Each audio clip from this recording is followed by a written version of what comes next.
You want to start shooting in manual mode the next time you pick up your camera? Keep watching.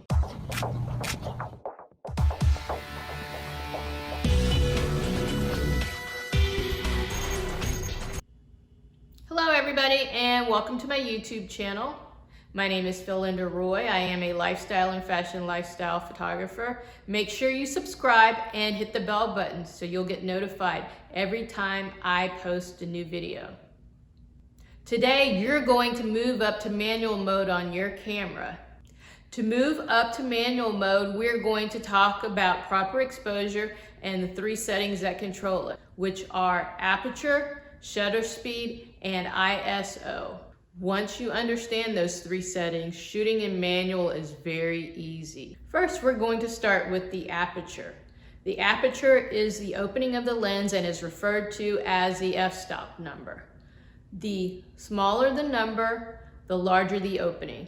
The larger the number, the smaller the opening. As you see here, 1.8 is wide open and f16 is smaller or closed down. Here's a tip. The wider the opening, the less depth of field you will have. The aperture will affect whether or not your background is in focus or out. Here's an example of shallow depth of field.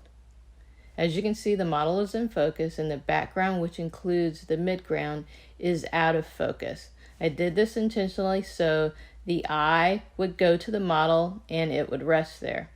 I set my aperture to 3.5 and my shutter speed accordingly. Our next example is of a wide shot. You can see that everything is in focus, the model, the columns, the wall. You can even read the numbers. I set my aperture to f16 so everything would be in focus.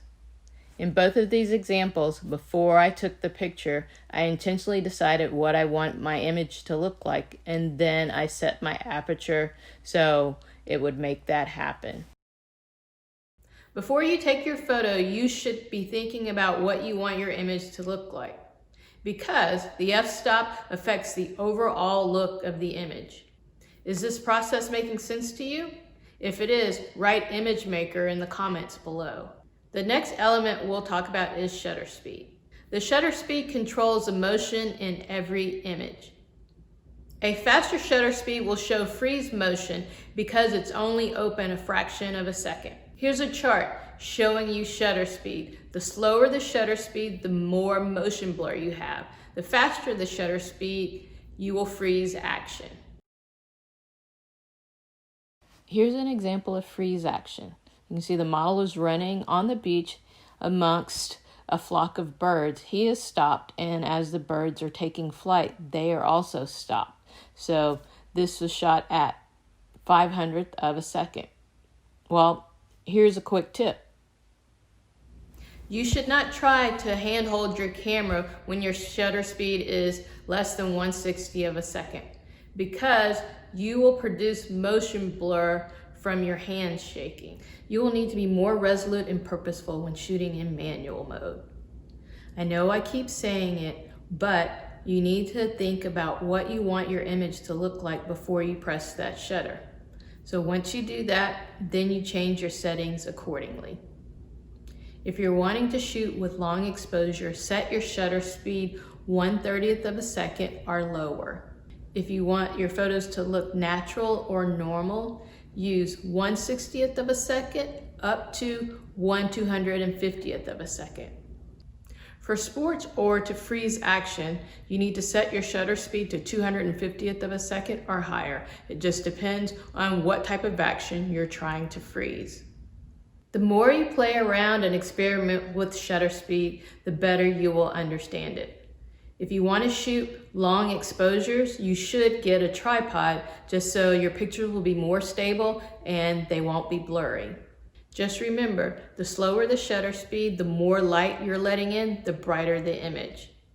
The faster the shutter speed, the less light you're allowing in, the darker the image.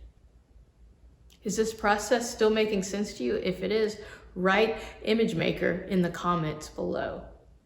The final element is ISO and is not as important as shutter speed or aperture. ISO refers to the camera's sensitivity to light. Raising the ISO affects the brightness of the image without changing your shutter speed or your aperture. There is a trade-off when using ISO to brighten an image.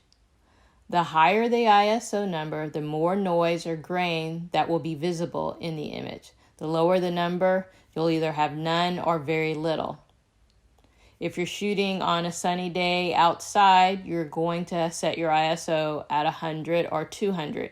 If you have shade, you may set your ISO to 200 to 400. If you're in a dark room, you're going to set your ISO probably to 800 or higher. In general, you want to keep your ISO low. A good rule of thumb is to set your ISO between 100 and 400 to keep the grain and noise to a minimum. You only want to use a higher ISO when you cannot use a shutter speed or an aperture to get correct exposure. For example, when you're in a dark room and you cannot turn on a light or use a flash. The only difference to shooting in manual mode is you have to start thinking about what you want your images to look like before you snap that shutter. You need to ask yourself, do I want my image sharp overall or do I want my background out of focus? Then set your aperture accordingly.